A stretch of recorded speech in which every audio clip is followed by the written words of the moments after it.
ભાજપ વડોદરા મહાનગરના અધ્યક્ષ ડોક્ટર વિજય શાહના જન્મદિવસ નિમિત્તે કોર્પોરેટરો તેમજ કાર્યકરો મોટી સંખ્યામાં ભાજપ કાર્યાલય ખાતે પહોંચ્યા હતા અને ડોક્ટર વિજય શાહને જન્મદિવસની શુભકામનાઓ આપી હતી। વડોદરા શહેર ભાજપ પ્રમુખ ડોક્ટર વિજય શાહનો આજે 57મો જન્મદિવસ છે, જે નિમિત્તે સવારથી જ તેઓએ સામાજિક તેમજ સેવાકીય કાર્યોમાં પોતાનો દિવસ પસાર કર્યો હતો।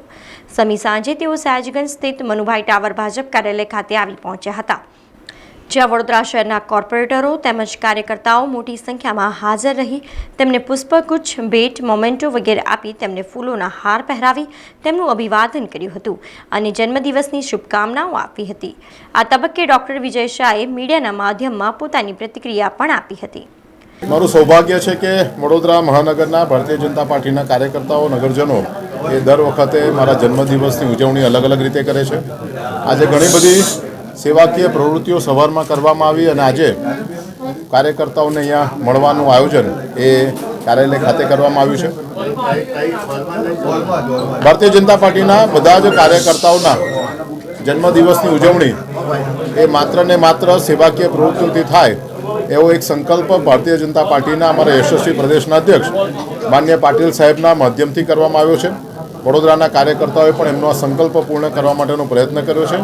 અલગ અલગ પ્રકારની પ્રવૃત્તિઓ આજે કરી છે અને અત્યારે મારા જન્મદિવસે મોટી સંખ્યામાં કાર્યકર્તાઓ જ્યારે અહીંયા કાર્યાલય ખાતે ઉપસ્થિત છે ત્યારે સૌ કાર્યકર્તાઓનો, વડોદરા શહેરના સૌ નગરજનોનો હૃદયપૂર્વક આભાર વ્યક્ત કરું। કાર્યકર્તાઓનો આભાર વ્યક્ત કરું છું। સાથે સાથે જે પ્રકારની સેવાકીય પ્રવૃત્તિઓ, સામાજિક પ્રવૃત્તિઓ પાર્ટીના માધ્યમથી અમે કરીએ છીએ તે પ્રકારની પ્રવૃત્તિ સામાજિક હોય, સેવાકીય હોય, એ પક્ષના દરેકે દરેક કાર્યકર્તાએ કરવું જોઈએ। કારણ કે જ્યારે સમાજ સાથે આપણે સેવાના માધ્યમથી જોડાઈએ છીએ ત્યારે એનું તાકાત વધે છે, એનું બળ વધે છે અને કાર્યકર્તાઓનું હંમેશા લક્ષ્ય એ માત્ર ને માત્ર લોકોની સેવા કરવાનું હોય છે।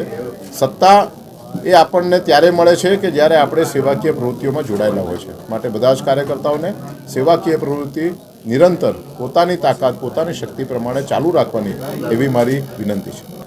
હું એવું માનું છું કે મારા જન્મદિવસે જ સેવાકીય પ્રવૃત્તિ કરવી એના બદલે પોતાની રીતે સમસ્ત વર્ષ દરમિયાનમાં પોતાને યોગ્ય લાગે તે દિવસે સેવાકીય પ્રવૃત્તિ ચાલુ રાખવી જોઈએ। મને ખુશ કરવા માટે કંઈ કરવાની જરૂરિયાત જ નથી, પરંતુ સમાજને જરૂરિયાત છે આપની, તો આપણે સમાજને જે તે વખતે એમની જરૂરિયાત પ્રમાણે મદદરૂપ થવું જોઈએ। વૈષ્ણવ સમાજ દ્વારા, જૈન સમાજ દ્વારા જે સેવાકીય પ્રવૃત્તિ થઈ, પણ વ્યક્તિગત રીતે દરેક વ્યક્તિએ પોતાની સેવાકીય પ્રવૃત્તિ પોતાની રીતે જ કરવી જોઈએ અને એમાં કોઈના પણ જન્મદિવસની તારીખની જરૂરિયાત જ હોતી નથી। સારું કાર્ય છે, તમારી પાસે સક્ષમતા છે, માટે સમાજ તમારી પાસે અપેક્ષા રાખે છે। સમાજને એવા લોકોને તમારી જરૂરિયાત છે કે જેને કારણે સમાજના આપણા બંને લોકો વચ્ચેનો એકબીજા સાથેનો ઋણાનુબંધ બંધાય છે। ત્યારે કોઈ પણ પ્રકારની પ્રવૃત્તિ માટે તારીખ, સમયની જરૂરિયાત જ નથી। સારું કામ છે, આપ કરતા રહો। ઈશ્વર આપણને આવા કામો કરવાની શક્તિ આપે એવી હું ભગવાનને પ્રાર્થના કરું। સમાચારોના સતત અપડેટ માટે TNN ન્યૂઝને YouTube પર સબસ્ક્રાઇબ કરી બેલ આઇકોન પ્રેસ કરો અને અમારી સાથે જોડાયેલા રહો Facebook, Instagram અને Twitter ઉપર।